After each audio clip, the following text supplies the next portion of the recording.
to get around in, and all of the things that we use to do anything with are going to break down. And they actually start to disintegrate during this period of time because, of course, the thought forms that hold them in place are magnetic in nature. All right? And it's almost as if you're erasing the magnetics on a CD. Right. All right? So the instructions from the elders are to go inside, close the curtains, go into your heart, and pray. Okay? And to ride this out from an inner place.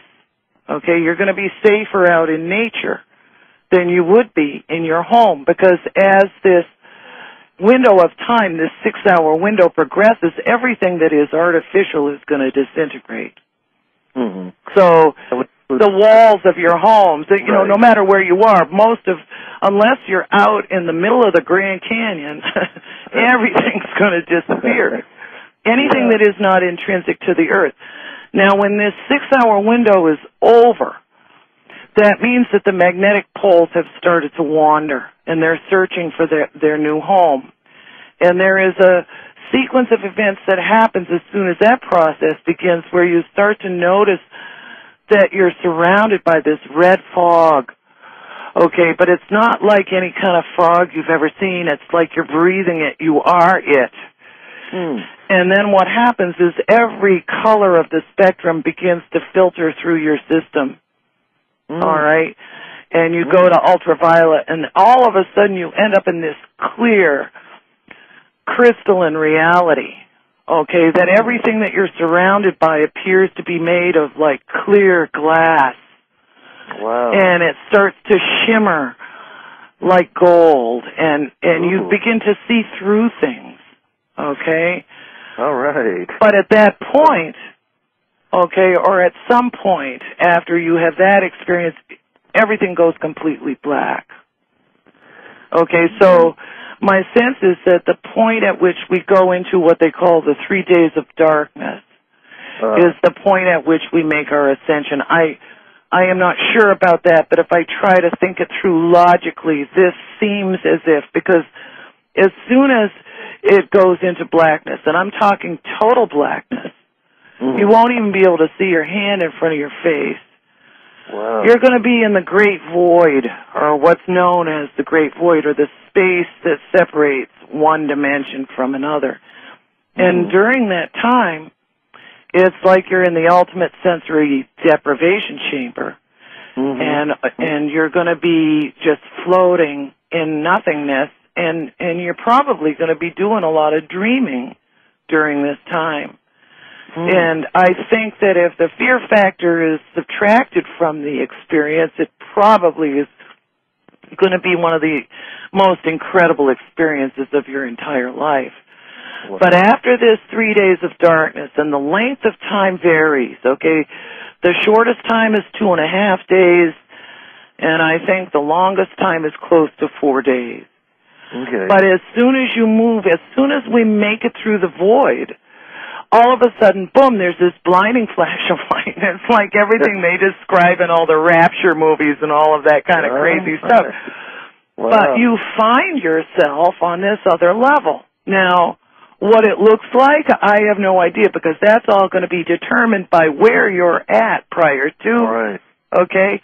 And if you can retain your memories through this experience, can you imagine what it might be like to have no memory of what anything is, what your hand is, what the doorknob is, no definition for any of those things. Wow. And that's kind of how we come in, isn't it, with a veil of forgetfulness? Well, actually, it's funny, I never thought of that. Yeah, you're right. No, if we're going to end up in this place. Now, they say that, if you are familiar with the Merkaba teachings, the Merkaba meditation, that particular practice is probably one of the best ways to preserve your memory during this experience. Okay, because of, the Merkaba is basically the light body vehicle, and it is it vibrates in resonance with the creation blueprint. Okay, everybody has a Merkaba. Then it takes us into sacred geometry. Yes, yes. Well, everything is sacred geometry, right? But the human, your personal connection, okay, to your light body vehicle, okay, is probably going to be the best way for you to be able to preserve your memories, so that when you do get through this experience, you're on the other side and you say, "Oh, I know what's going on here. I know what to do now." People who go through this experience, and this is another thing, everybody's going to get to go through. All right? Everybody's going to get to go through this experience, but when they get into this next dimension, the problem is that the laws are a little different there than they are here.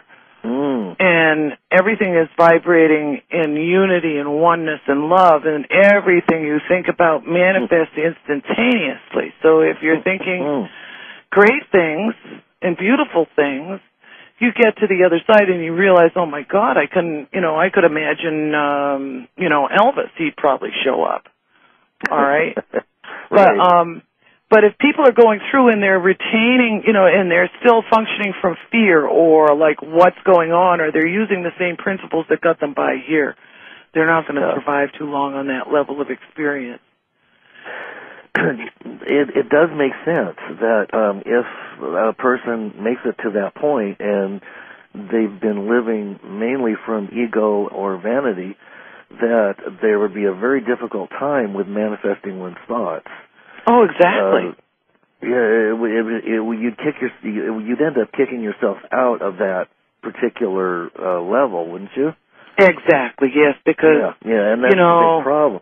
It's a simple law of physics. Higher frequencies displace lower frequencies. Okay, Let's hope so. You get into you get into a higher vibrational state, and if you can't operate at that level of experience, you're not going to be able to stay there. And as far as the mechanics of where you go, I mean, I'm not really sure what happens after that. I haven't got it all figured out. Well, of course, that's the great mystery of life, is finding out, we're here at this time, and we must have chosen at a soul level prior to incarnating to be here at this time for this reason. I can't imagine it being any other way. No, exactly. But you said that a lot of people will play around with, first of all, they start experimenting with fixing their illnesses and their bodies, and maybe having some fun with the physical the appearance of their physical appearance. Yes. And then that gets old hat, and then you realize that you can move on to other things and create who knows anything. Whole new systems of being. I mean, we get to experiment with what the truth has been about us all along, which is that we can create anything we want, and we've been deluded into believing that isn't the way it is, so absolutely. And I do know that in the beginning, the first thing people do is like, I know one thing, as soon as I get up there, I'm going to make myself look like Sophia Loren.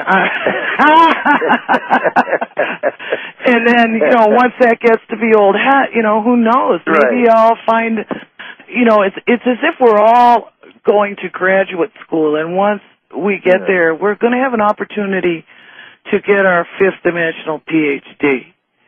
And learn whatever it is that we're supposed to be learning there. I find it interesting that we're talking about how to learn to live in the fourth and fifth dimension, and we don't even know how to live in this one. Oh my God! Okay, You're so right. This whole deal is confusing to me, Lance, because because I think that maybe it would help us now to get back to something real, in terms of our own lives, and to unplug and to slow down and to look at who we are really here. Because when you subtract the techno culture that we've plasticized and sort of laminated over the things that are really true about us,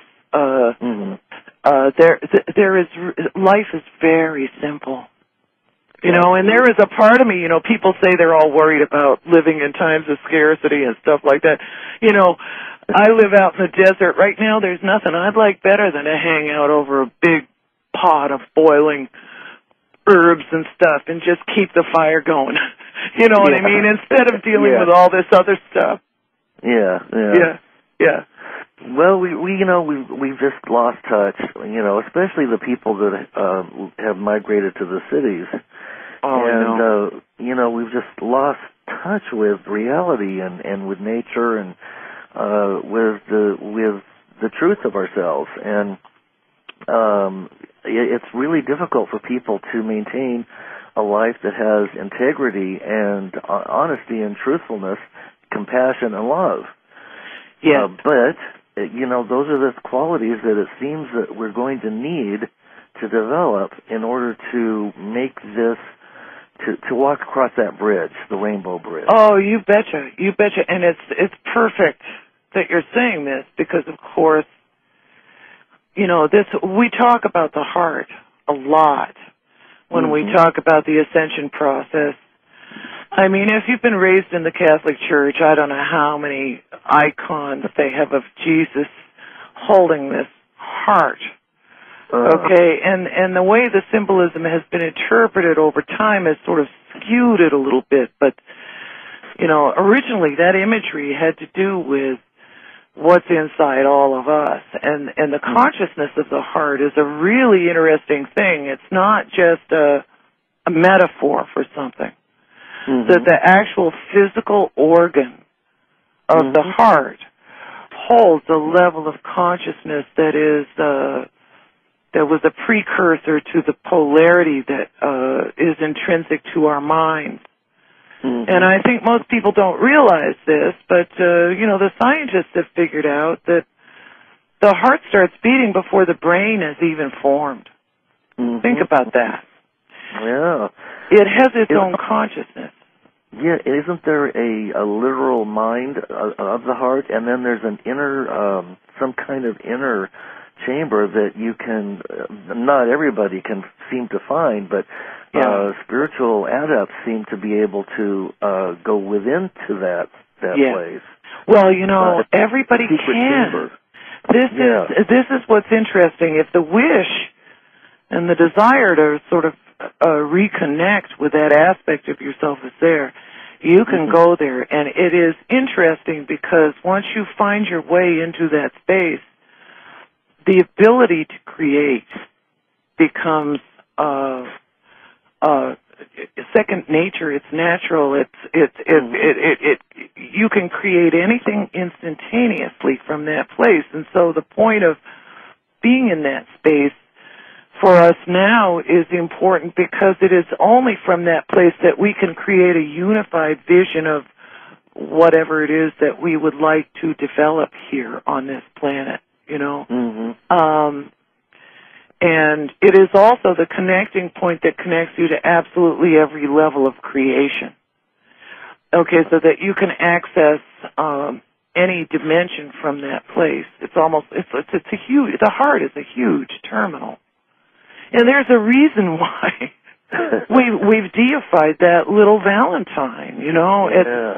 And the thing is that it's become this plastic thing to us, and we've forgotten that it is real, and all the stuff that we associate with it is something that we can actually experience if we can find a way to go into that place. And one of the reasons I'm kind of hooked on Drunvalo's work is because he has the clearest instructions for entering that space.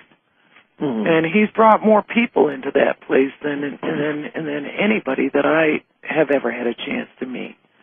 He's amazing, and I absolutely love all of his videos and his books and everything else. And you do bring some of those processes into there's processes that you bring forth to do that in the Ascension book. Yeah, I think I included the instructions for going into the heart in the Ascension book. It's very, very easy to do once you just get over,